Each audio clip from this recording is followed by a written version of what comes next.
Manoloana ny toe-draharaha politika kosa moa dia nanao fihaonambe tetsy amin'ny 67 hectares andriamatoa Alain Andriamiseza ho fanairana ireo vahoaka Mandraisa andraikitra ary vahoaka izany moa ny teny natsipiny ho an'ny vahoaka mba hanentanana azy ireo amin'ny fijerena akaiky manoloana ny toe-draharaha politika misy amin'izao fotoana izao.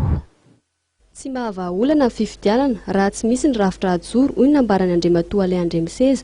Tsy tokony hitaza-potsiny mahalony izao toe-draharaha politika izao ny vahoaka malagasy ho hiatrana izy fa tokony handray andraikitra sy hijery ny anjara tandrify azy ny tsirairay mba hialana amin'ny krizy.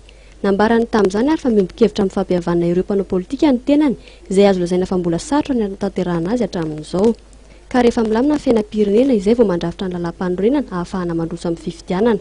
Ny fitatoanana amin'izany ange dia fampihavanany zay mahatonga ny aminay mandresa andraikitra ny vahoaka satria tsapanay amin'izao fotoana izao fa tonga amina lalana manahirana ny FFKM sarotra ny atongavany any amin'ny tanjona voalohany fotsiny hoe fampionana izy efatra amin'ny raha mianaka ka noho izany dia mihevitra efa tokony toanana mafy ny FFKM mba hatongavantsika any amin'ny tanjona tiana hatongavana. Inona moa ny tanjona dia hoe ireo fondation na fanarenana ifotony ny firenetsika. Inona ataony ao anatin'izany fanarena ifotony izany manomboka amin'ny fampihavanana aloha izany. Vita ny fampihavanana mamola volontsika lalam-panorenana zay hoeken'ny vahoaka lan'ny vahoaka izay tsika vao miditra amin'ny rahatana-toam-pifidianana zay ilaina. Raha mihazakazaka loatra tsika maika loatra amin'ny fifidianana dia mazava ho azy fa mandrora amin'ny tsy lany.